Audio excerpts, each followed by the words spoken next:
Hello, Emanuel Shahaf. Hello, hello. Identity. We're starting a new year. Let's start this episode talking about one good news that you would like to share.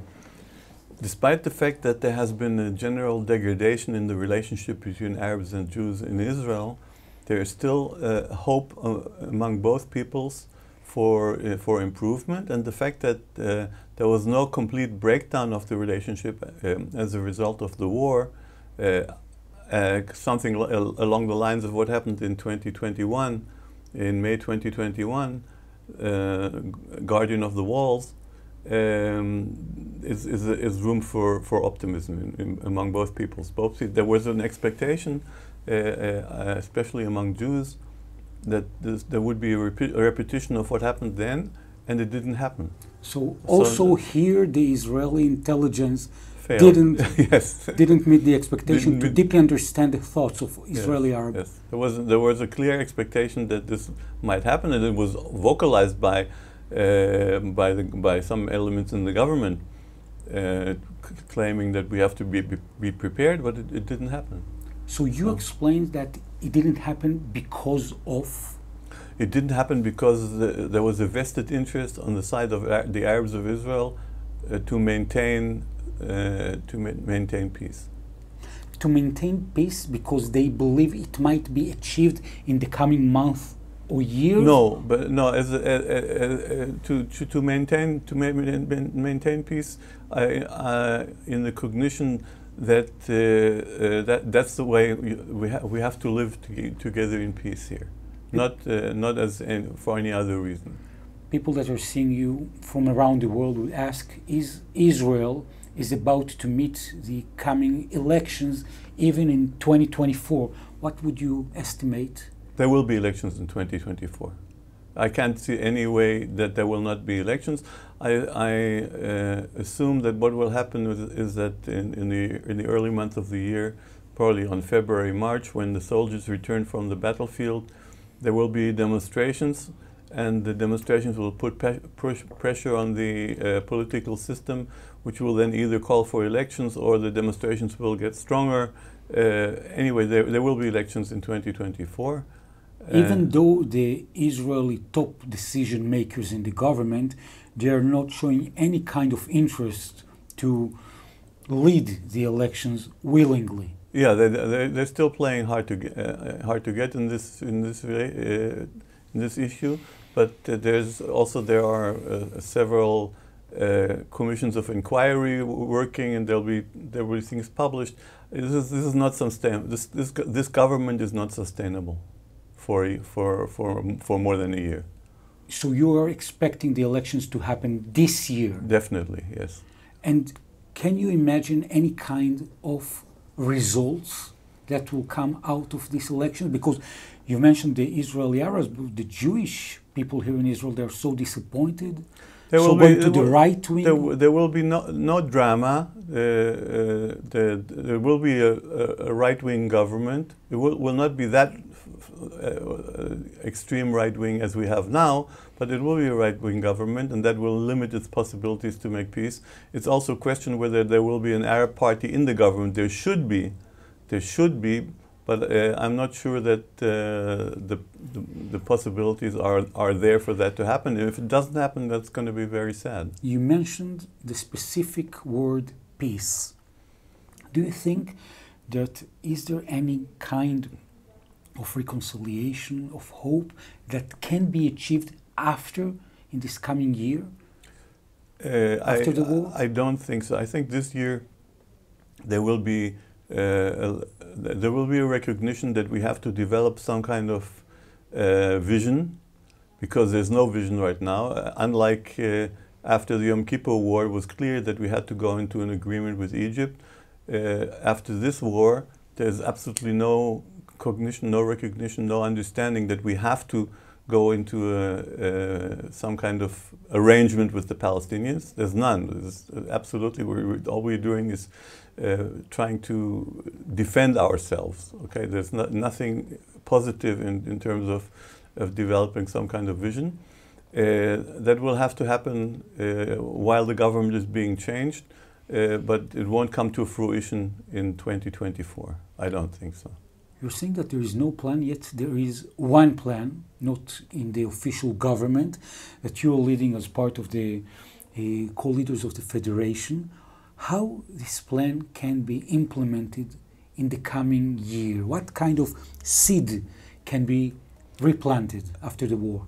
I think, first of all, if there will be a decent solution or a decent treatment of the Gaza issue, that can be an opening also for a federal approach. Because if Gaza will be dealt with as a separate entity, that's one of the basics of the federation movement. What do you mean by decent? What kind of decency are you expecting? No, a decent solution is one where the population of Gaza is taken care of. There is not going to be any transfer or displacement of population. There will be rebuilding, and there will be some kind of civilian government other than Hamas. And Israel will be part of it to this extent. Something that works, okay? That's what I mean by it. That is human. Yes, it works, and it gives a response to all the humanitarian requirements. Israelis would tell you, hey, Emanuel Shahaf, you've been with us for so many years as part of the Israeli Air Forces, as part of the Israeli Mossad. How can be trust rebuilt with people that are living in Gaza? They knew about what is happening, Israel withdraw, so how can it be done? First of all, we just have to do it, okay? And the question Why? is how we have to, because we can't continue living the same we did before. We don't want what's happened in October, we don't want it to happen again. If we don't want it to happen again, we can't go back to the situation we were before. Which means we have to go back to or not go back, we have to go forward to a new situation. Define the federation situation as you can sculpture it. Well, a federal situation leaves Gaza as a separate entity, which has to be given a port, an airport, and all the access it needs to thrive as an independent entity. And we have to initialize a similar treatment with regional authorities within Israel for the Palestinians. Okay, so making a canton system step by step. But in order to do that, we have to have somebody who comes up with this in the political arena. And right now, nobody does. Any kind of autonomy that you can describe within the cantons? Well, the autonomy is basically everything between the citizen and the state is handled by the canton. Okay, so the only things the government of the whole country is taken care of is security and foreign affairs and a few other issues which are for the whole country. But everything of consequence for the citizen, economy, education, health, everything is managed on the local level. You know, you're describing a new Israel. Yes. In this new Israel, maybe the local Jewish Israelis won't have the majority. The prime minister will be called Ahmad or Yusuf, which is something that frightens so many Israelis. They are saying it's something that they cannot agree. First of all, the way the system is built, that is extremely unlikely to happen. Why? First of all, the federation, the population within the federation is 60% Jewish, and the population growth in both populations is identical. So for the Palestinians to become a majority, that's extremely unlikely. In addition, the system is run with an upper house and a lower house in parliament, and for the Palestinians to take over, so to speak, they would have to change the majority status of 6 cantons from majority Jewish to majority Palestinian.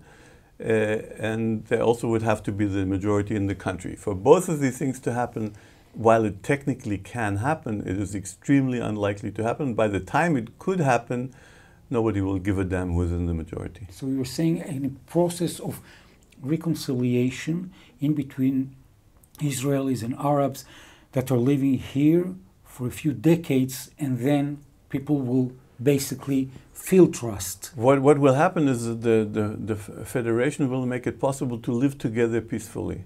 and will enable reconciliation. And this will grow on everybody. A month from now, when we're talking 2 months, 3 months, half a year, 1 year, when you're talking and sharing this video with your family, with your children, your grandchildren, is there any hope that you, as Emanuel Shahaf, can share with them at the beginning of this new year? Well, I think I should be surprised if something along this, what the Federation promises will not be part of a political party that is running in the elections in 24.